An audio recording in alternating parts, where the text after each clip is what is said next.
جی السلام علیکم ورحمۃ اللہ وبرکاتہ۔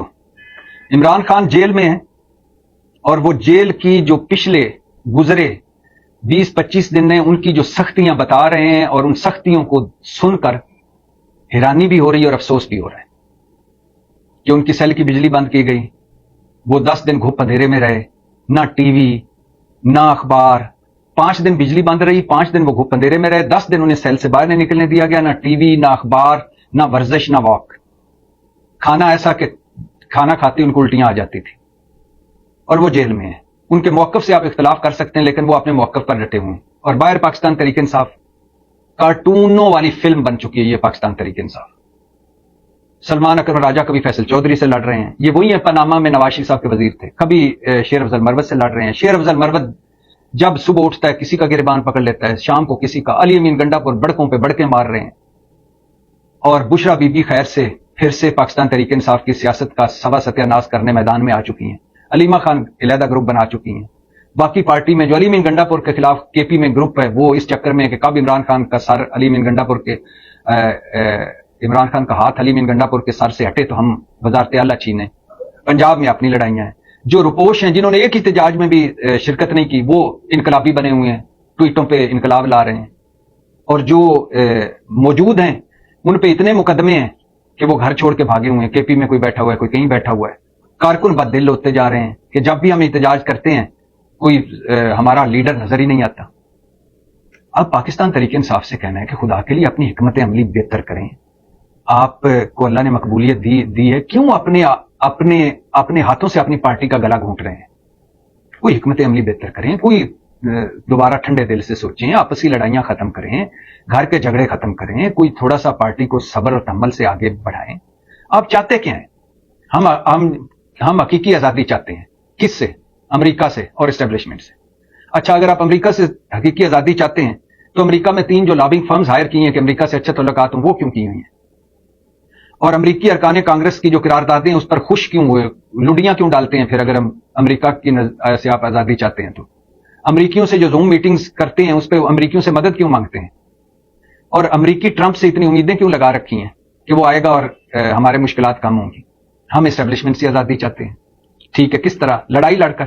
اپنی فوج سے لڑ سکتے ہیں آپ، لڑ لیں، پھر ہتھیار اٹھائیں اور لڑ لیں، ڈرا دھمکا کر۔ ڈر، یہ آپ کا ہدف پورا ہو گیا ڈرا دھمکا کے، بلکہ الٹی آپ کی سیاسی سپیس چھن گئی ہے۔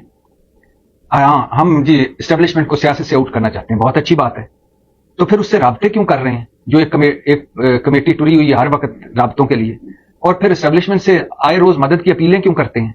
اور پھر یہ کیوں کہتے ہیں کہ ہم مذاکرات کریں گے تو صرف اسٹیبلشمنٹ سے؟ اچھا جی، آپ کی پالیسی کیا ہے؟ 2 سال پہلے 121 سیٹوں والی قومی اسمبلی کو آپ لات مار کے باہر نکل گئے، آج 90 سیٹوں والی قومی اسمبلی میں آپ واپس بیٹھے ہوئے ہیں اور ایک سیٹ کے لیے تڑپ رہے ہیں۔ 2 سال پہلے، 2-3-2.5 سال پہلے آپ نے پنجاب کے پی حکومتوں کو لات ماری اٹھا کر باہر پھینک دیا، اور آج آپ رو رہے ہیں کہ پنجاب میں ہمارا مینڈیٹ چھن گیا ہے اور کے پی میں گورنر راج نہ لگے اس کے لیے ہاتھ پاؤں مار رہے ہیں۔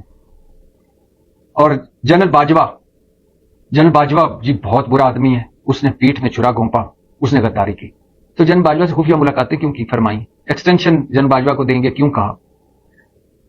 اور پھر آپ فلسطین اور کشمیر پر اس حکومت کے ساتھ نہیں بیٹھتے لیکن 26ویں آئینی ترمیم پر بیٹھ جاتے ہیں، اور پھر جب 26ویں آئینی ترمیم پر بیٹھ جاتے ہیں اور جب ووٹنگ کا وقت آتا ہے، خواہ آپ کم ہیں زیادہ ہیں، مخالفت میں تو رہے نا سینٹ اور قومی اسمبلی، اس وقت سارے غائب ہو جاتے ہیں۔ آپ نے لوٹوں کو جی ہم نے شوکاز نوٹس دے دیا۔ لوٹوں کے مسائل بھی کبھی دیکھیں کہ وہ کس وجہ سے لوٹے بنے ہیں؟ پیسے لیے ہیں، پریشر پڑا ہے، دباؤ ہے، خوف زدہ ہیں، کبھی ان کے ساتھ بیٹھے تو صحیح۔ اور کون ہے آپ میں سے کتنے لوگ ہیں جو وکٹ کے دونوں طرف نہیں کھیل رہے؟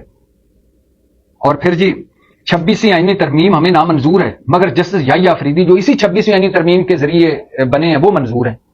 کل علی امین گنڈا پور صاحب نعرہ مار رہے تھے اگر چیف جسٹس منصور علی شاہ چیف جسٹس نہ بنے تو ملک بند کر دیں گے، اور جب وہ نہیں بنے اور جسٹس یحییٰ آفریدی بن گئے تو ان کی تقریب علم برداری میں سب سے پہلے علی امین گنڈا پور پہنچے ہوئے تھے۔ اور پھر آپ شہباز شریف کی تقریب علم برداری میں نہیں آئے، حالانکہ آپ کو آنا چاہیے تھا، آپ لڑے الیکشن کے لیے، لیکن بحیثیت چیف وزیر اعلیٰ آپ کو آنا چاہیے تھا لیکن نہیں آئے، لیکن اگلے 2 دن بعد آپ شہباز شریف سے ملاقات کرنے تشریف لے آتے ہیں۔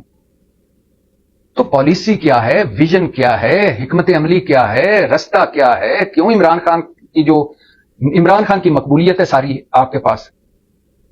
آج عمران خان مائنس کر دیں تحریک انصاف کے 90% کونسلر کا الیکشن ہار جائیں, سارے افلاطون ارسطو اور بنے ہوئے اور دھڑا دھڑ اس طرح لگے ہوئے ہیں, اندر سے بزدل اور باہر سے انقلابی. کتنا سوا ستیاناش کراؤ گے اپنی پارٹی کا؟ کتنا ان کو فائدہ دو گے جو حکومت میں ہار کر بیٹھے ہوئے جعلی مینڈیٹ پر؟ کتنی اپنی پارٹی کے اور لوٹے بنواؤ گے؟ اپنی پارٹی کو سمیٹو, اکٹھے ہو, ایک جگہ پہ ایک گھر میں اکٹھے ہو, اسٹرینتھ اپنی مضبوط کرو, اپنی طاقت مضبوط کرو. جو لڑائیاں آپ نہیں جیت سکتے ان لڑائیوں سے جان چھڑاؤ, واپس آؤ سیاست کی طرف اور ان سے لڑو جو آپ کی فضول کی لڑائیوں کی وجہ سے ہار کر جیت کر اور حکومت بنا کر بیٹھے ہیں. اپنی پارٹی کے امیج کا سوچو, اپنی پارٹی کی بہتری کا سوچو, عمران خان کا سوچو جو آپ کے لیے جیل میں بیٹھا ہوا ہے, اس کا سوچو. کتنے عرصے اس کو اور گھوپ اندھیروں میں رکھو گے اور مقدموں میں بناؤ گے؟ آپ تو میرا خیال ہے چاہتے ہی ہو کہ وہ اندر رہے اور ہم باہر میں افلاطون بنے رہیں. تو خوف خدا کرو, زبان پہ کنٹرول کرو, سیاست دان بنو. عمران خان اور اس کی مقبولیت جو اللہ کی بلیسنگ ہے آپ کے لیے, اس سے فائدہ اٹھاؤ, پارٹی کے لیے کوئی بہتری کرو, اس ملک کے لیے کوئی بہتری کرو. ایک پالیسی, ایک ویژن, ایک رستہ اور سارے اس پر متحد ہو کر چلو, ورنہ جو حال ہو گیا آگے جا کے مزید خراب ہوگا. پاکستان زندہ باد.